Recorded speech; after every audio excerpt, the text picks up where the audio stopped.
So we already know about the four basic elements that should be present in your persuasive presentation. We already know that the first of them is how you handle evidence and logic. Well, let me talk a little bit more about evidence and logic. You want to make sure that you also speak about the topic and address the topic in an objective way. What do I mean? Well, there are certain moments and certain times that when you persuade people, when you make appeals to people, that you don't want to really mention everything. Let's say when you want to mention only the positive side or only your opinion, not all opinions that exist on the same topic.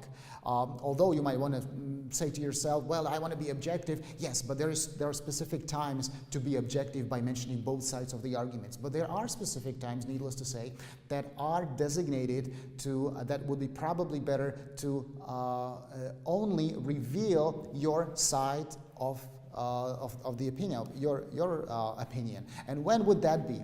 Well, when do we mention only the positive sides or only something that is in favor of my own opinion? When do we endorse only my opinion and do not really mention something that might be contradicting? Well, there are certain times. Well, firstly, when the audience already agrees with my position, in order to stay persuasive, I don't really need to tell them, well, you know, but there are different opinions out there, and I want to prepare you just in case that you're confronted with other opinions so that you're sure, so that you don't buy into those opinions and so on. No, we don't have to say this because they already agree with me. So that means that I want to make sure that the people agree and they change their thinking as if they already agree with me. So what I do is that I reinforce my own position or the opinion that I have, rather than trying to go wide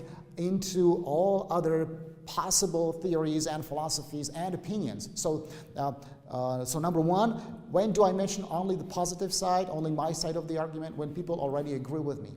But there are other times when I mention only the positive side of the argument, and it's well, at times when I am confronted with the people, with the audience that knows nothing about the topic, when people are ignorant of the topic that I present, when I tell them about something that they heard for the first time in their life, I would probably overflood them with so many arguments that taken from different camps, different schools of philosophy, or different opinion makers. So what I do is, if people are not knowledgeable on the topic that I present, I just stay with my positive topic, or with my opinion, with something I want to promote, something I want to reinforce. I do not go into details about, however, he says that, she says that. No, people know nothing about my topic.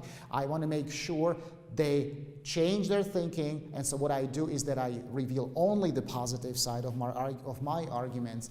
And also, if I want to that's number three, and that's the third moment, that when I only mention the positive side, and that's at times when I want people to take an immediate action.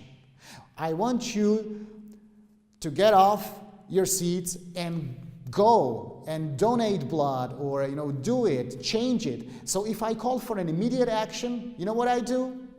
I don't dilute the effect of my persuasion by saying, but he says that, she says that, however, I may not agree with that. No, that is not really something that I want to do, because I would dilute the effect of my persuasion. So what I want to do in this case is, no, if I ask for an immediate action, remember that is the persuasion to actuate. If I want you to change your behavior immediately or very soon, what I do is I only mention the positive sides, not the negative sides, or not the counter-arguments that I know of, but I don't mention them.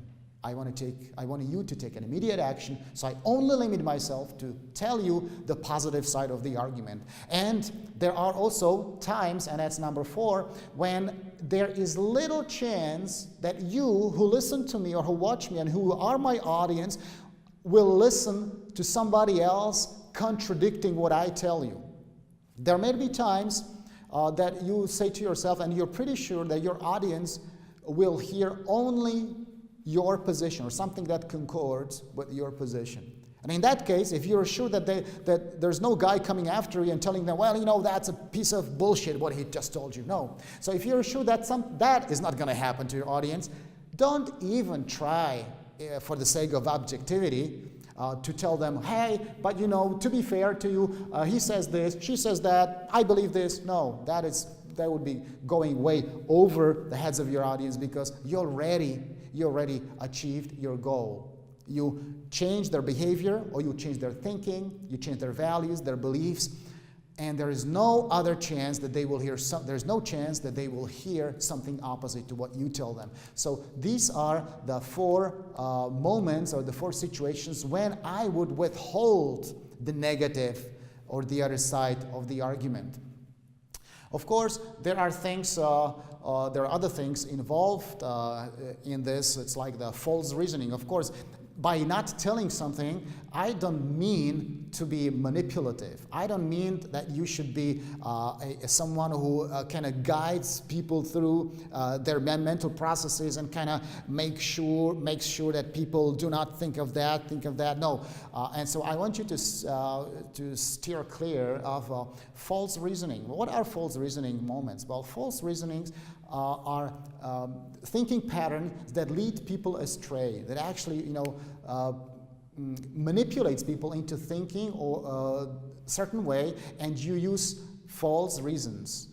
Something that we call, for example, ad hominem, which means that you are against the person. Not really against what the person thinks, but you're against the person physically, or against that person personally. That means I'm against you, whereas you should be against what the other person says or thinks, not necessarily against that person. That's ad hominem. Ad populum means that if everybody thinks it's like this, then it must be right. Well, it's not necessarily like that. So you're using popularity of that idea to endorse its correctness. And that is not fair. That is one of the false reasonings as well. And there are also other false reasonings I will not mention for the time's sake in this lecture, but you please study them, because they're part of your preparation for persuasion. There's another element involved in preparing your persuasive presentation. So first, what I mentioned is the evidence and logic. Then what I mentioned is that you want to play with something that I call the credibility. How to establish my credibility, how to make myself credible. See, if you want to be persuasive, it's not just enough to have the evidence or to have good reasoning, but also what you need is to have credibility. I want to make sure people see me as a credible person. How do I establish my credibility? Well, first of all, what I want to do is to tell you that you should be trustworthy. People should have the feeling that they can trust you.